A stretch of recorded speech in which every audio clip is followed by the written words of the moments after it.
Assalamualaikum warahmatullahi wabarakatuh. Saya Alisha Ridona Aulia Jafar dengan NIM 291419048.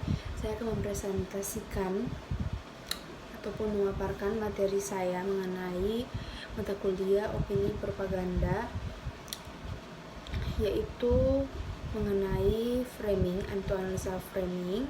Saya mengambil analisa framing media dan penistaan agama, di mana dalam studi kasus tajuk rencana harian Republika dan Kompas. Jadi sebelum masuk ke inti pembahasannya, kita membaginya dalam 4, di mana ada analisa framing, yang kedua ada objek penelitian, dan yang ketiga adalah elemen framingnya, dan yang keempat ada kesimpulan. Jadi sebelum kita masuk ke pembahasan, kita harus tahu dulu apa itu analisa framing. Jadi analisa framing sendiri itu dipakai untuk membedah cara atau ideologi media saat mengkonstruksi fakta, di mana analisa ini mencermati strategi seleksi dan juga penonjolan dan pertautan fakta ke dalam berita agar lebih bermakna. Nah, lebih menarik, lebih berarti, atau lebih diingat untuk mengiring atau interpretasi halayak sesuai dengan ekspektasinya. Dimana kalau menurut saya sendiri, analisa framing itu bagaimana cara kita membingkai atau membedah cara itu untuk media, seperti yang dimaksud adalah mengkonstruksi fakta, di mana membingkai berita itu secara menarik dan dapat diingat oleh halayak, seperti itu. Jadi menurut saya sendiri yaitu seperti itu. Nah, di sini saya menggunakan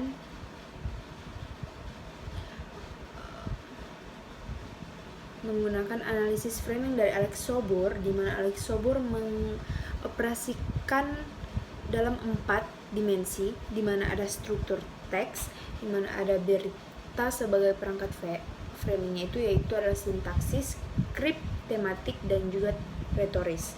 Nah, keempat dimensi struktural ini membentuk semacam tema yang mempersatukan elemen-elemen semantik narasi berita dalam satu koherensi global. Yang kedua, kita masuk ke objek penelitian. Nah, objek penelitian ini dimana kasus dugaan penodaan agama yang dilakukan oleh Gubernur Jakarta Basuki Cahayapurnama alias Ahok cukup menarik perhatian publik. Nah, dimana hampir semua media massa memberitakan perkembangan kasus ini dengan cara yang berbeda-beda. Penelitian ini bermaksud untuk mengetahui bagaimana framing koran Republika dan juga Kompas terhadap kasus penistaan agama putaran pertama pada tanggal 15 Februari 2017, di mana metode yang digunakan dalam penelitian ini adalah library research. Nah, sedangkan dalam pemberitaan harian Kompas sendiri, ia memberitakan bahwa aturan framing di mana menjaga pilkada damai ditulis di kolom tajuk rencana pada hari Rabu 1 Februari 2017, di mana judul yang diambil oleh koran Republika ini bernada netral dan ajakan untuk pelaksanaan pilkada secara damai. Pilkada saat itu dilaksanakan secara serentak oleh 101 kepala daerah, baik itu gubernur, wali kota maupun bupati.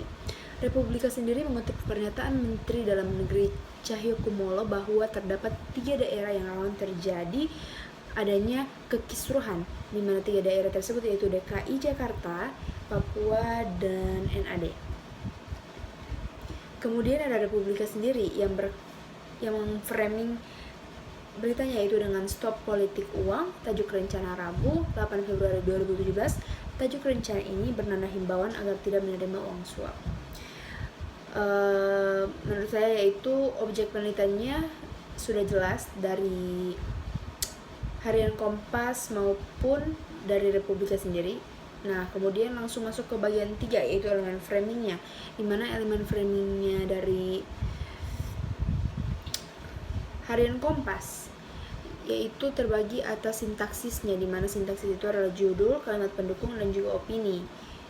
Untuk yang pertama ada judul yaitu menjaga pilkada damai, dan yang kedua menggunakan pengantaran menuju pesta demokrasi serentak dengan jumlah peserta terbanyak pemilihan kepala daerah yang pertama kali bisa memunculkan berbagai gangguan dalam proses pilkada.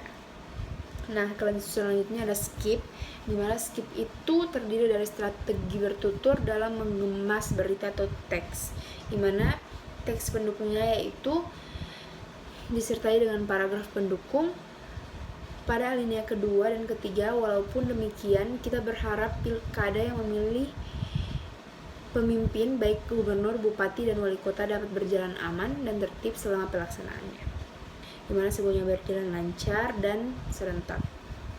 Selanjutnya ada elemen analisis framing, tematik, dan juga retoris. Nah, tematik sendiri ini adalah kalimat pendukung, hubungan antar kalimat yang membentuk teks secara keseluruhan. Nah, untuk teks pendukungnya sendiri adalah beberapa persoalan yang muncul antara lain. Yang pertama, pelaksanaan atau penyelenggaraan pilkada yang tidak netral, KPU beserta jajarannya untuk tidak berpihak kepada salah satu calon kepala daerah. Nah, yang kedua adalah peserta pilkada atau pasangan calon juga menjadi sumber yang cukup besar dalam melahirkan konflik. Calon yang kalah dan tidak mau menerima kekalahan dan melakukan tindakan-tindakan yang kurang terpuji. Selanjutnya adalah yang ketiga, di mana tidak memihaknya aparat baik itu pemerintah maupun aparat keamanan. Selanjutnya adalah retoris, yaitu penekanan dalam kata, idiom, grafik, dan gambar. Nah, untuk teks pendukungnya sendiri adalah di akhir kalimat ditekankan dengan Presiden Joko Widodo sudah memberi contoh kepada seluruh aparat pemerintah di penjuru daerah dengan menyatakan kenetralannya dalam pilkada. Sudah seharusnya pemerintah di daerah juga melaksanakan hal yang sama dengan Presiden untuk menjaga pelaksanaan pilkada agar sukses dan lancar. Nah, kemudian ada elemen framing dari Republika. Nah, untuk dalam Republika sendiri yaitu ada sintaksis juga sama, ada skip, ada tematik juga, dan juga retoris. Seperti yang sebelumnya dari Harian Kompas.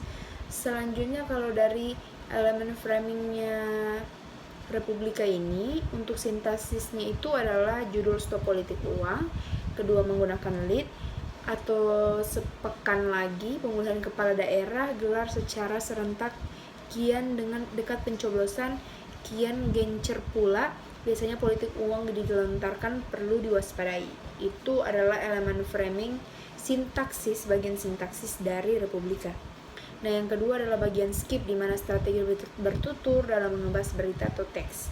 Nah, untuk teks pendukungnya yaitu hasil pemetaan Badan Pengawas Pemilu tentang potensi kerawan pilkada yang tingkat tempat pemungutan suaranya itu atau TPS yang dipublikasikan Januari lalu menunjukkan politik uang menempati posisi teratas dalam sisi kerawan dibandingkan dengan empat aspek lainnya, di mana persoalan data pemilih, ketersediaan logistik, keterlibatan penyelenggara, dan juga prosedur. Jadi itu adalah skip yang dimaksud dari Republika sendiri, yaitu yang tadi ya telah saya bacakan. Selanjutnya ada tematik, di mana kalimat pendukung, hubungan antar kalimat yang membentuk teks secara keseluruhan.